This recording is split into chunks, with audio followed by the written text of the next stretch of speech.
One thing you can do that will make all your friends think you're a pastry chef are these jam and cream cheese pinwheels. Dust it with a little bit of flour, roll it out to smooth the creases a bit.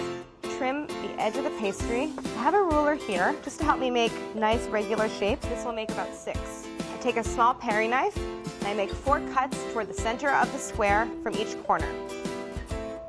It's time to fill the pastries. I'm going to use a little offset spatula to spread about a tablespoon of cream cheese to the very center of each square. A little bit of jam. This is apricot jam. You could use raspberry or strawberry, any kind you have at home. And I'm going to dollop maybe about 2 teaspoons into the center. I have some toothpicks here. I'm going to break them in half. The toothpicks will hold the pastries in place as they bake. I'm going to take half of each point and fold it toward the center. And just make sure you work from the same side of each point. So I'm going to start on the left and fold half of the triangle into the center, sort of stack them one on top of the other, and then secure with a toothpick. We're going to brush it with a little bit of egg beaten with a tablespoon of water. I only want to brush the flat sides of the pastry, not the cut sides. These are ready for the oven. They will bake for about 15 or 20 minutes at 425 until golden brown. They came together so fast, but they look fancy enough to go in a pastry case.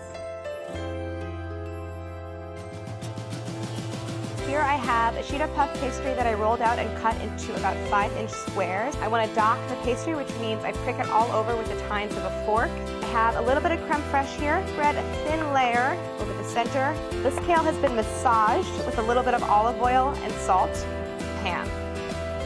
I don't crack the egg in just yet. I want the sides to puff up and start to brown so that I have a nice well for the egg. They go in 425 for about 10 minutes. These tarts are half-baked, they're ready for the egg. These are ready to go back in the oven for about 10 or 12 minutes, just until the whites are set and the yolks are runny.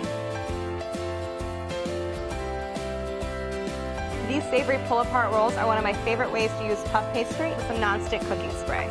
Lightly flour my surface. Just dust off any excess flour, egg wash. Finely grated Parmesan cheese, everything spice mix. I want to cut the pastry to 5 even strips lengthwise. Just stack one on top of the other. With the last piece, I'm going to turn it over so that the cheesy side is facing in. I divide.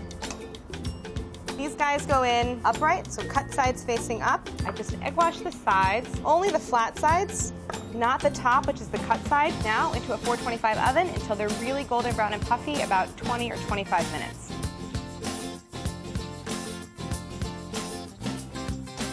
Some blueberries here that I tossed with cornstarch, some lemon juice, and some sugar. I cut my puff pastry into 6 equal rectangles. Start with egg wash, only going around the edges. My blueberry filling, about 2 tablespoons, and I just concentrate a pile of blueberries to one side. I take one side of the pastry, and I just fold it over the blueberries, and press gently around the seams to seal with my fingers. Then I use the fork. I'm going to dip it in a little flour, and really firmly crimp all the way around the edge. A little more egg wash over the surface. I like the way 3 little slits look. You could do 1 large one. This is raw sugar. These are ready for the freezer, about 10 minutes, and then into the oven until puffed and golden.